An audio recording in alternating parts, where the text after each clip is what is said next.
প্রেমে স্বার্থ কমে, কারণ সত্যিকারের ভালোবাসা কিছু পাওয়ার হিসেব করে না, বরং নিজেকে একটু একটু করে দেওয়ার নামই হলো ভালোবাসা। যখন কাউকে ভালোবাসি, তখন নিজের সুবিধার আগে তার হাসিটা গুরুত্বপূর্ণ হয়ে ওঠে। নিজের কষ্ট চেপে রেখে তার শান্তিটুকু চাইতে ইচ্ছে করে। প্রেম মানে শুধু আমার কি চাই এটা নয়, প্রেম মানে তুমি ঠিক আছো তো, এটুকুই বলা। যে প্রেমে স্বার্থ থাকে সেই প্রেম প্রশ্ন করে আমি কি পেলাম, আর যে প্রেমে স্বার্থ কমে সে শুধু একটাই কথা বলে, তুমি থাকলেই চলবে।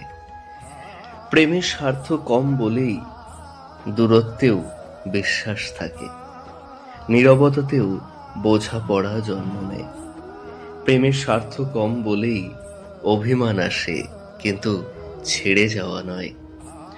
সব প্রেম নিখুঁত হয় না, সব মানুষও নিখুঁত নয়, কিন্তু যেখানে স্বার্থ কমে যায় সেখানে ক্ষমা সহজ হয়, বোঝা সহজ হয়, আর ভালোবাসা অনেক গভীর হয়।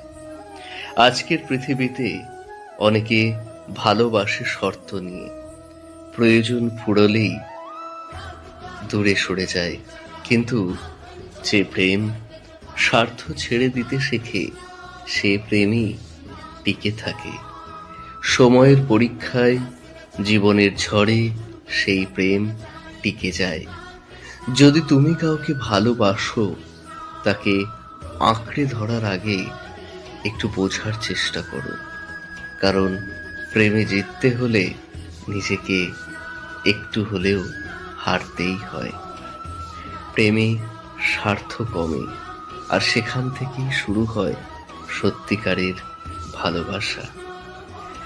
এই ভিডিওর কথাগুলো যদি তোমাদের হৃদয় স্পর্শ করে, তাহলে ভিডিওটি লাইক করো, চ্যানেলটি সাবস্ক্রাইব করো, আর আর তোমার প্রিয় মানুষের সাথে শেয়ার করো।